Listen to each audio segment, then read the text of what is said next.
Hai, perkenalkan nama saya Natalia Kiwa. Pada kali ini, kita akan membahas tentang materi pencemaran lingkungan. Jadi, pencemaran lingkungan dapat mengakibatkan pemanasan global, efek rumah kaca, dan hujan asam. Apa sih pemanasan global itu? Apakah seperti bumi yang sedang terbakar? Atau seperti bumi yang sedang direbus? Jadi, pemanasan global atau biasa disebut dengan global warming merupakan fenomena peningkatan suhu rata-rata di permukaan bumi yang mana pemanasan global dipicu oleh kegiatan manusia, terutama yang berkaitan dengan penggunaan bahan fosil dan kegiatan alih guna lahan.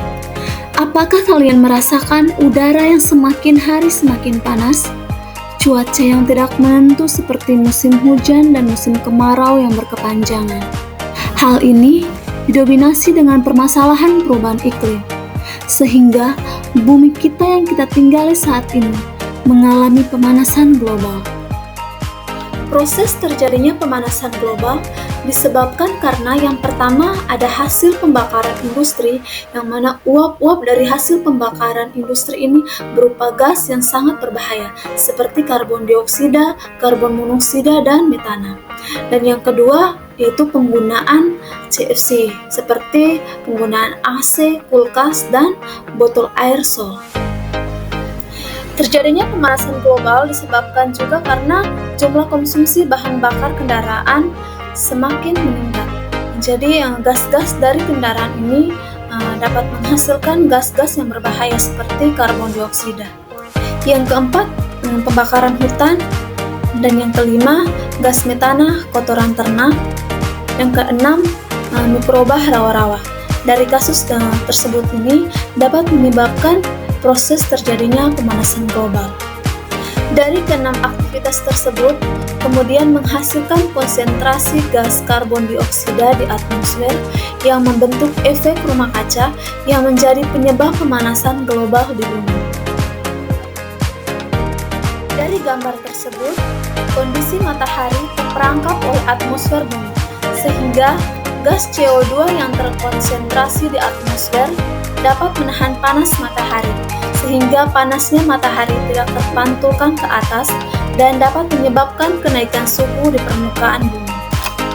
Beberapa dampak pemanasan global yang dapat kita rasakan saat ini yaitu yang pertama, kekeringan yang berkepanjangan. Jadi, kenaikan suhu membuat kekeringan lebih sering terjadi yang dapat menyebabkan kebakaran hutan dan kabut asap. Kedua, penyebaran wabah penyakit yang dapat meningkatkan jumlah kasus penyakit terkait panas dan mempersulit pekerjaan di luar ruangan. Yang ketiga, gelombang badai besar menyebabkan badai lebih kuat dan lebih sering terjadi. Yang keempat, naiknya suhu laut dapat menyebabnya rusaknya terumpu karang yang berdampak pada kehidupan laut. 5. Naiknya permukaan air laut yang disebabkan oleh mencairnya es di kutub utara dan selatan, yang dapat mengancam orang-orang yang tinggal di pesisir dan pulau-pulau kecil. 6. Banjir di berbagai negara. Naiknya permukaan air laut disebabkan oleh ekspansi termal lautan dan gunung es yang mencair. Dampaknya adalah pesisir tenggelam, erosi di sekitar wilayah pesisir, dan meningkatkan terjadinya banjir. Yang ketujuh, cuaca ekstrim dapat memiliki dampak serius pada lingkungan dan kehidupan manusia. Cuaca ekstrim ini seperti hujan deras, badai, angin puting beliung, maupun gelombang panas berpotensi menimbulkan bencana. Dan yang kedelapan, langkanya spesies fauna dikarenakan karena adanya pembakaran hutan, pembukaan lahan pertanian yang menyebabkan spesies hewan akan menghilang. Untuk mengurangi pemanasan global dengan cara yang pertama, mengurangi penggunaan bahan bakar fosil, menggunakan kendaraan yang ramah lingkungan, menerapkan 3R, yaitu reduce, reuse, recycle. Reduce berarti mengurangi tumpukan sampah dengan minimalisir penggunaan produk yang nantinya menjadi sampah. Reuse berarti menggunakan kembali sampah yang masih dapat digunakan untuk fungsi yang sama ataupun fungsi lainnya. Dan recycle berarti memanfaatkan sampah dengan cara mendaur ulang Untuk cara yang selanjutnya, melakukan rabioisasi hutan dan memperbanyak menanam pohon di sekitar lingkungan. Yang terakhir, menghemat penggunaan listrik di rumah. Baik, saya akan menjelaskan mengenai efek rumah kaca. Jadi di sini saya akan menjelaskan yang pertama pengertian efek rumah kaca, yang kedua proses terjadinya gas rumah kaca, dan yang ketiga penyebab timbulnya efek rumah kaca. Akan menjelaskan mengenai pengertian efek rumah kaca. Jadi istilah efek rumah kaca atau dalam bahasa Inggris biasa disebut greenhouse effect pada awalnya berasal dari pengalaman para petani yang tinggal di daerah beriklim sedang yang memanfaatkan rumah kaca untuk menanam dan menyimpan sayur mayur dan juga bunga-bungaan di musim dingin. Para petani tersebut menggunakan rumah kaca karena sifatnya yang mudah menyerap panas dan sulit melepas panas. Di dalam rumah kaca suhunya lebih tinggi daripada di luar rumah kaca, karena cahaya matahari yang menembus kaca akan dipantulkan kembali oleh benda-benda di dalam rumah kaca tersebut. Nah, sebagai gelombang panas berupa gelombang sinar inframerah, tetapi gelombang panas tersebut terperangkap di dalam ruangan rumah kaca dan tidak bercampur dengan udara dingin di luar ruangan. Dari situlah istilah efek rumah kaca muncul. Nah, bumi diibaratkan sebagai tanaman dan kaca diibaratkan sebagai atmosfer bumi, di mana atmosfer ini berfungsi untuk menjaga suhu bumi agar tetap hangat walaupun di musim dingin. Untuk gas rumah kaca itu sendiri ada uap air, karbon dioksida, dan metana. Nah, untuk uap air sendiri itu, uap air adalah gas rumah kaca yang timbul secara alami dan bertanggung jawab terhadap sebagian besar dari efek rumah kaca. Untuk karbon dioksida itu, manusia telah meningkatkan jumlah karbon dioksida yang dilepas ke atmosfer ketika mereka membakar bahan bakar fosil, limbah padat, dan kayu untuk menghangatkan bangunan, menggerakkan kendaraan, dan menghasilkan listrik. Nah, untuk metana itu sendiri, jadi metana ini dilepaskan selama produksi dan transportasi. Jadi, transportasi batu bara, gas alam, dan minyak bumi. Nah, metana juga dihasilkan dari pembusukan limbah organik di tempat pembuangan sampah. Bahkan dapat dikeluarkan oleh hewan-hewan tertentu, terutama sapi sebagai produk samping dari pencernaan. Yang kedua adalah proses terjadinya gas rumah kaca. Jadi secara sederhana, proses terjadinya efek rumah kaca ini dimulai saat panas matahari merambat dan masuk ke permukaan bumi. Kemudian panas matahari tersebut akan dipantulkan kembali oleh permukaan bumi ke angkasa melalui atmosfer. Jadi sebagian panas matahari yang dipantulkan tersebut akan diserap oleh gas rumah kaca yang berada di atmosfer. Jadi panas matahari tersebut kemudian terperangkap di permukaan bumi. Jadi tidak bisa melalui atmosfer sehingga suhu bumi menjadi lebih panas. Untuk lebih memahami proses terjadinya efek rumah kaca, bisa dilihat pada ilustrasi berikut ini, di mana di sini ada matahari dan bumi. Jadi sebagian panas matahari itu diserap oleh bumi dan memanasi bumi. Nah, panas matahari ini merambat melalui atmosfer sehingga sampai ke bumi. Jadi panas matahari sebagiannya itu dipantulkan dan kembali oleh bumi. Nah, sebagian panas yang dipantulkan bumi diserap oleh gas-gas di atmosfer sehingga menahan panas keluar dari atmosfer. Sebagian lagi panas matahari itu dipantulkan kembali oleh atmosfer dan bumi sehingga kembali kepada matahari. Yang ketiga adalah penyebab timbulnya efek rumah kaca.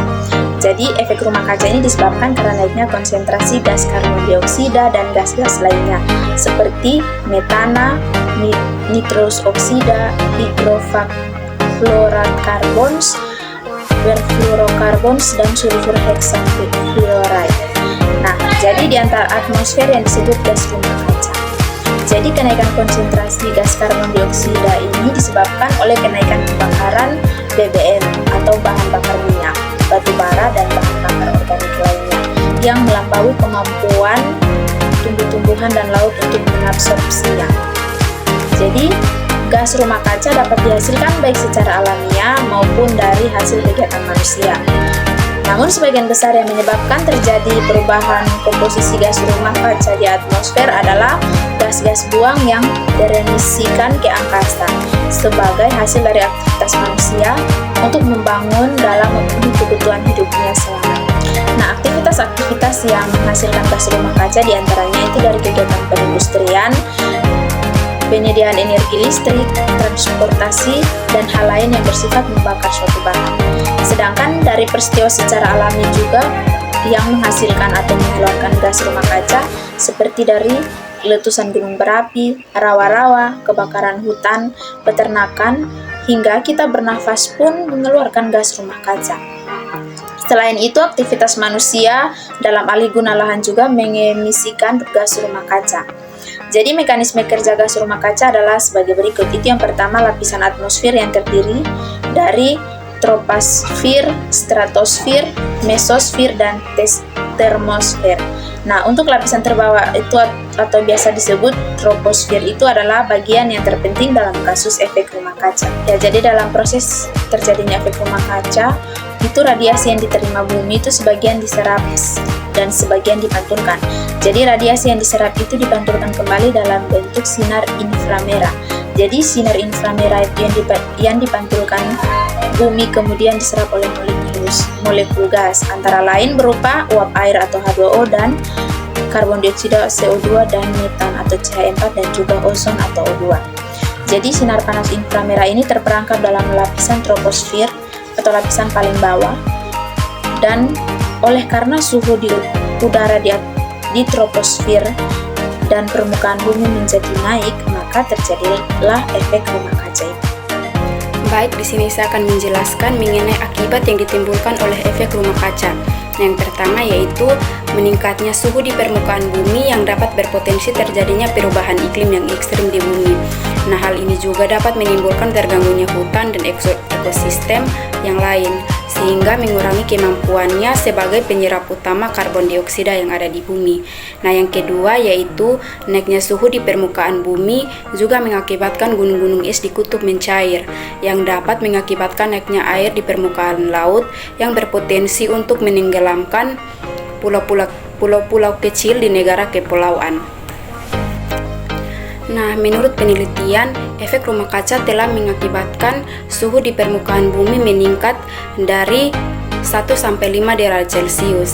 Apabila peningkatan suhu di permukaan bumi tetap seperti sekarang ini, maka hal tersebut akan berpotensi meningkatnya pemanasan global sekitar tahun 2030 karena menyebabkan meningkatnya konsentrasi gas karbon dioksida yang berada di atmosfer bumi.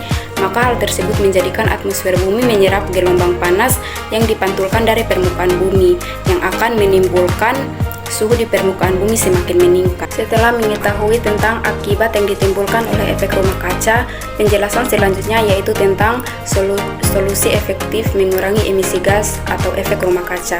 Yang pertama yaitu penggunaan sumber energi terbarukan.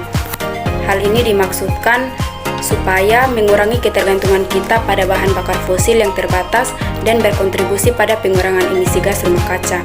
Sumber energi terbarukan didapatkan dari sumber daya alam yang dapat diperbaharui seperti matahari, angin, air, dan panas bumi.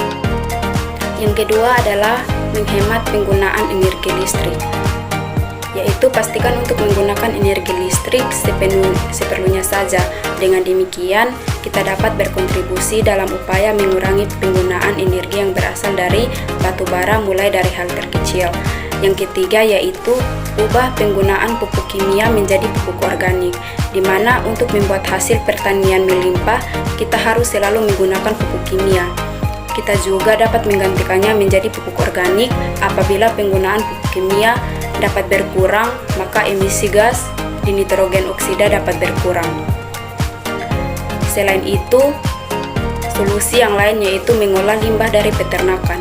Nah, limbah merupakan salah satu penyumbang efek rumah kaca yang cukup berpengaruh, terutama untuk limbah peternakan. Nah, untuk mengurangi emisi karbon dioksida dan metana yang terdapat pada limbah jenis ini, kita dapat mengolah limbah tersebut menjadi biogas yang dapat dimanfaatkan untuk sumber energi alternatif yang dapat menggantikan bahan bakar fosil.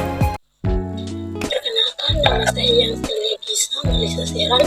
Saya mahasiswa semester 6 dari Prodi Pendidikan Kimia. Pada kali ini saya akan menjelaskan materi tentang hujan asam. Nah, teman-teman pasti pernah bertanya, apa itu hujan asam? Hujan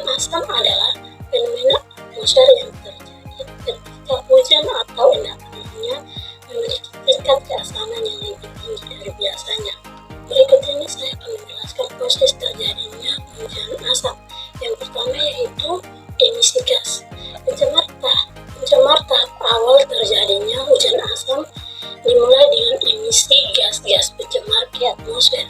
Contohnya pembakaran bahan bakar fosil di industri, kendaraan bermotor, dan pembangkit listrik. Nah, yang kedua yaitu transportasi gas pencemar. Setelah emisi, gas-gas pencemar tersebut diangkut oleh angin dan tersebar di atmosfer. Yang ketiga, transformasi di atmosfer. Gas-gas pencemar mengalami transformasi kimia di atmosfer melalui reaksi dengan oksigen, air, dan berbagai senyawa lainnya. Yang keempat yaitu pencucian udara oleh hujan. Selama hujan, air hujan bertindak sebagai agen pencuci udara alami. Ketika hujan jatuh dan mencapai gas-gas pencemar yang terlarut di atmosfer, asam sulfat dan asam nitrat terlarut dalam tetesan air dan membentuk hujan asam. Yang berikut adalah dampak hujan asam. Yang pertama, kerusakan lingkungan. Hujan asam dapat menyebabkan penurunan pH air danau, sungai, dan lautan yang berdampak negatif pada ekosistem air tawar dan air laut. Dan yang kedua yaitu tanaman dan hewan akuatik sensitif terhadap perubahan pH dapat mati atau mengalami penurunan populasi. Dan yang ketiga, tanah menjadi asam, mengurangi ketersediaan nutrisi bagi tanaman dan meningkatkan larutnya logam berat yang berat. Yang kedua yaitu kerusakan material.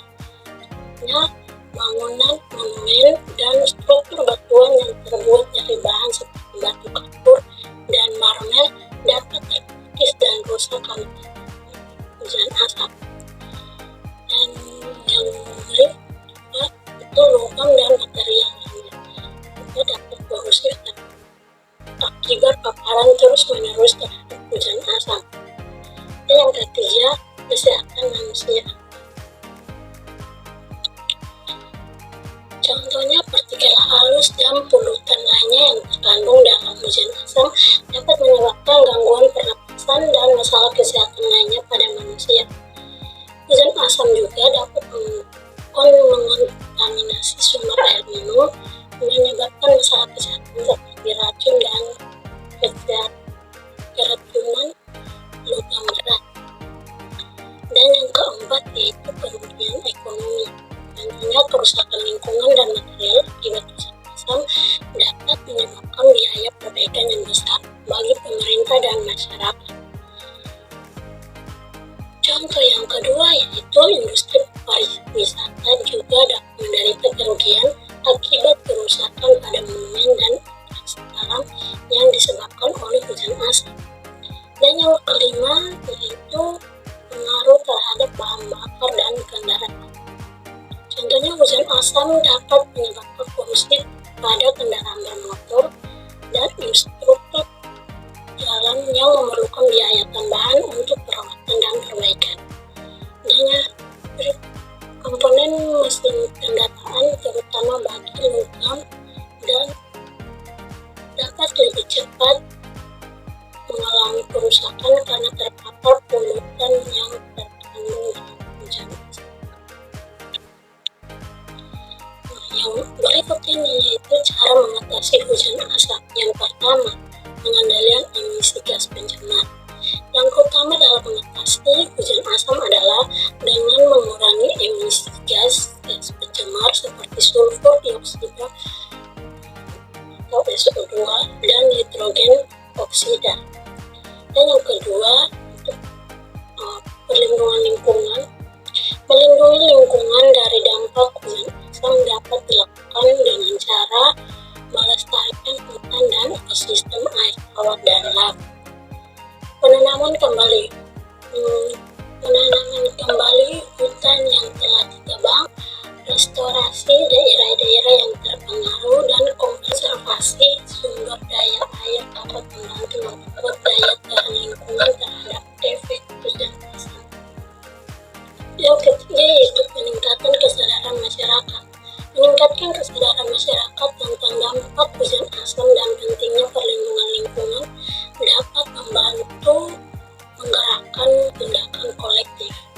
Kampanye penyuluhan pendidikan lingkungan di sekolah dan promosi gaya hidup berkelanjutan adalah contoh cara meningkatkan kesehatan masyarakat.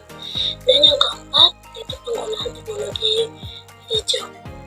Mengadopsi teknologi hijau dan ramah lingkungan dalam industri, transportasi, dan sektor-sektor lainnya dapat membantu mengurangi emisi gas-gas pencemar.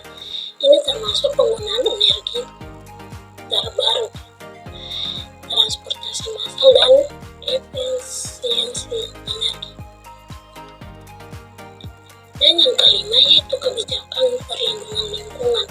Menerapkan kebijakan perlindungan lingkungan yang ketat dan efektif oleh pemerintah dapat menjadi langkah penting dalam mengurangi hujan asap. Hal ini mencakup pembatasan emisi industri, pembatasan penggunaan bahan bakar berkadar sulfur tinggi, dan pemberian insentif untuk teknologi bersih. Yang keenam yaitu kolaborasi internasional. Karena polusi udara dapat tersebar dari lintas batas negara, kerjasama internasional sangat penting dalam mengatasi masalah hujan asap. Negara-negara dapat bekerja sama untuk mengadopsi standar emisi yang seragam, berbagai teknologi dan pengetahuan, serta menjalankan proyek-proyek bersama untuk